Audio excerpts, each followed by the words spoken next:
que la parte de la Fiscalía dispone de una segunda intervención por el tiempo restante, que antes de ser apagado el cronómetro, entiendo que era un lapso de 8 minutos.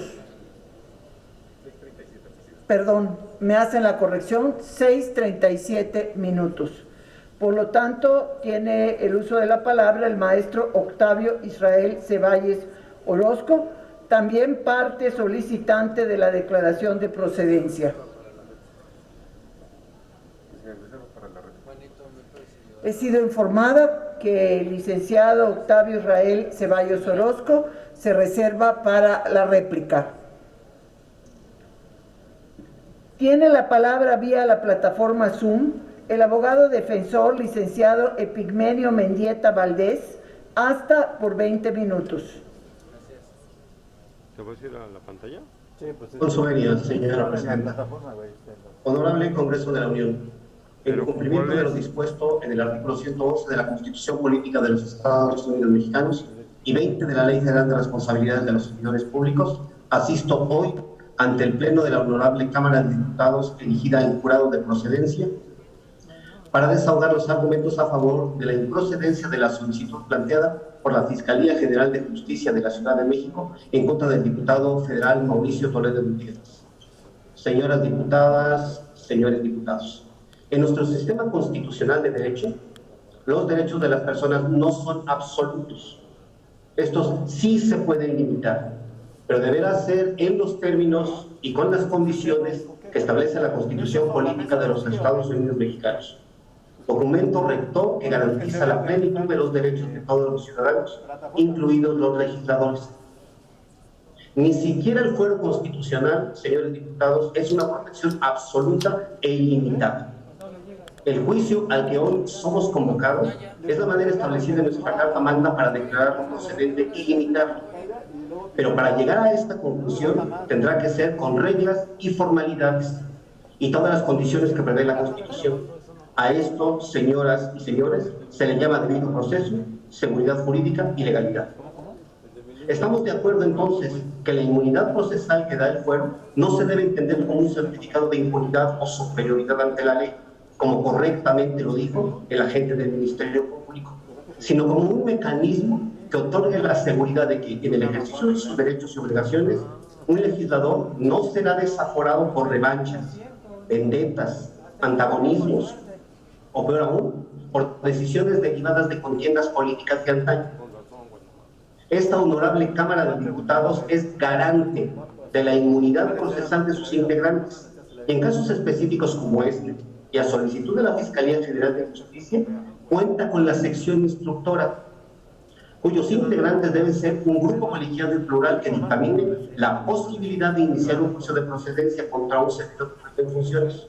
Hoy dicha responsabilidad la asume uno de ustedes, uno de sus pares, un diputado que a lo largo del proceso, desafortunadamente, se ha caracterizado por omitir las formalidades, violentar los tiempos e incumplir los acuerdos, es decir, violentar el debido proceso, utilizando a la sección instructora como un mecanismo de presión y represión en contra de un adversario político.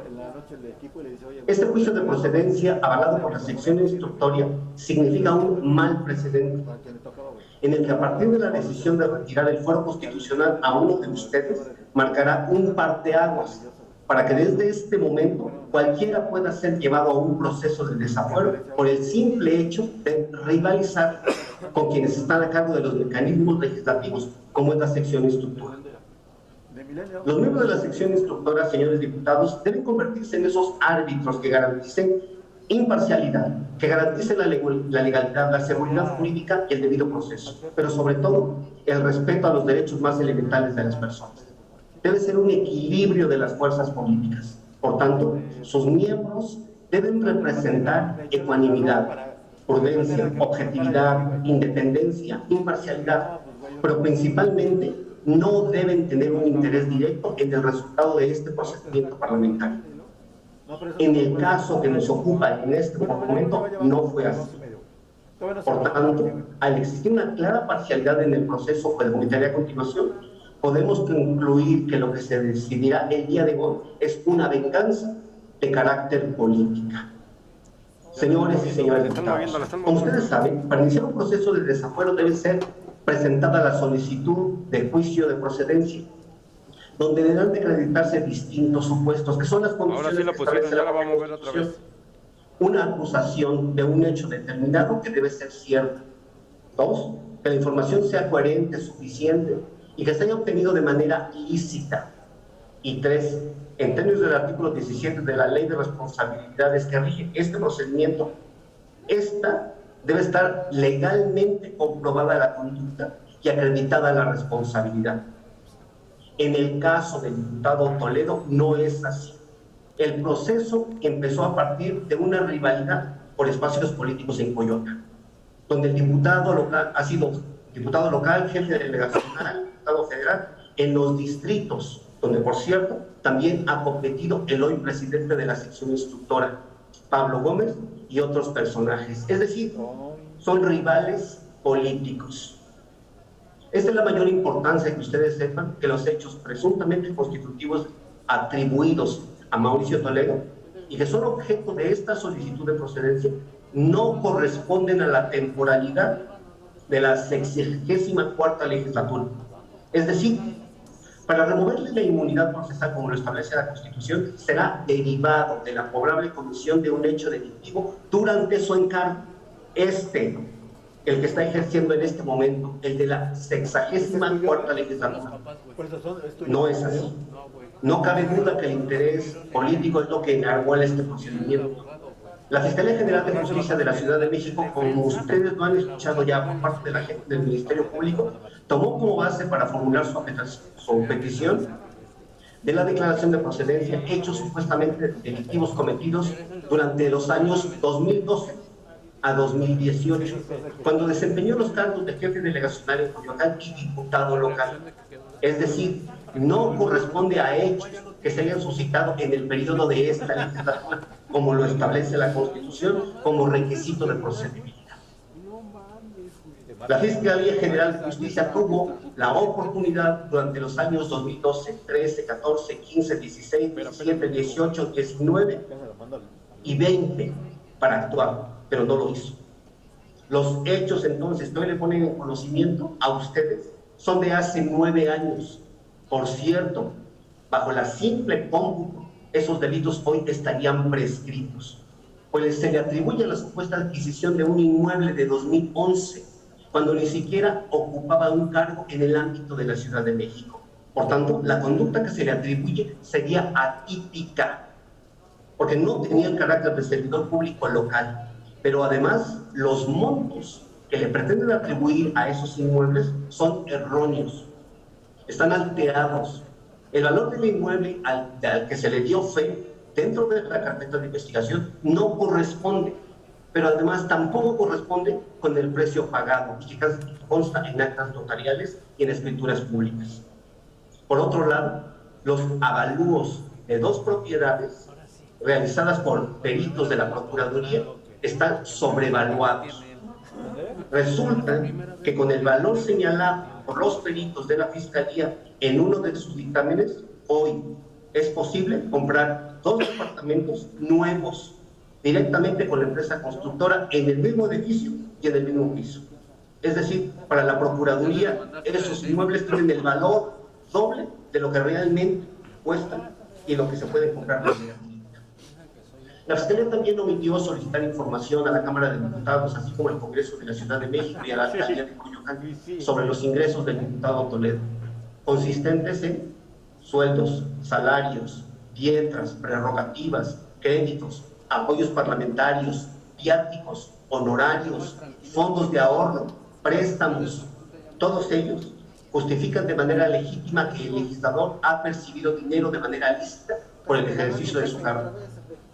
Tengan la certeza, señores diputados, que los ingresos de Mauricio Toledo no son muy diferentes a los ingresos de la mayoría de ustedes.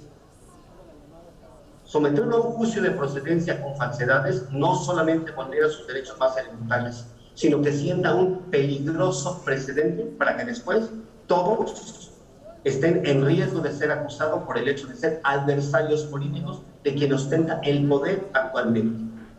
A pesar de que Mauricio Toledo ha podido acreditar ante la sección instructora sus ingresos y egresos en los periodos marcados por la Fiscalía en su acusación, hay una terquedad de someterlo a este jurado de procedencia.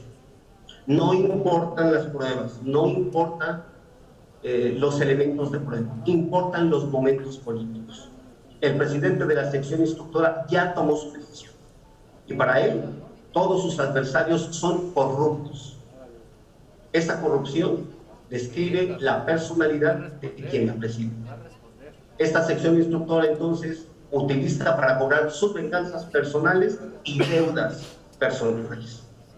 En cuanto al procedimiento de la Cámara de Diputados, este se ha realizado en medio de un total desaseo y claramente violatorio de los derechos humanos, que recuerda los tiempos del siglo pasado, cuando en el régimen se utilizaban a las instituciones para la eliminación de los que se consideraban enemigos políticos. En principio, y haciendo uso de su derecho, Mauricio Toledo solicitó la recusación de Pablo Gómez como presidente de la sección instructora. En diferentes momentos que ha hecho declaraciones en su contra. El recurso se interpuso y en su momento se votó 3-1 a favor en el seno de la sección instructora, lo que significaba, señores diputados, la sustitución de Pablo Gómez, hecho que quedó consignado y publicado en la Gaceta Parlamentaria de esa honorable Cámara el 9 de marzo de este año. Esto significa que para este proceso Pablo Gómez no solo dejó de ser presidente de la sección instructora, sino que debía ser sustituido en dicho órgano legislativo por el diputado Sergio Carlos Gutiérrez Luna, según consta en el acuerdo de la Junta de Coordinación Política firmado por el diputado Moisés Ignacio Mier Velasco y los coordinadores parlamentarios con representación en esta Cámara. En el colmo de lo absurdo, la recusación de Pablo Gómez nunca fue ejecutada a pesar de este acuerdo, faltando a los acuerdos adoptados por los diputados. Al contrario, unos días antes, el 4 de marzo de ese mismo año, la diputada Marta Patricia Ramírez Lucero presentó ante la Junta de Coordinación Política la recusación de Pablo Gómez, pero también la de la diputada Ana Ruth García Grande del grupo parlamentario del PT e integrante de esa sección instructora, sin especificar quién la promovió, cuáles eran los documentos que la motivaban o el motivo que resultaba procedente, motivando con ello el procedimiento claramente señalando las leyes de responsabilidad de los servidores.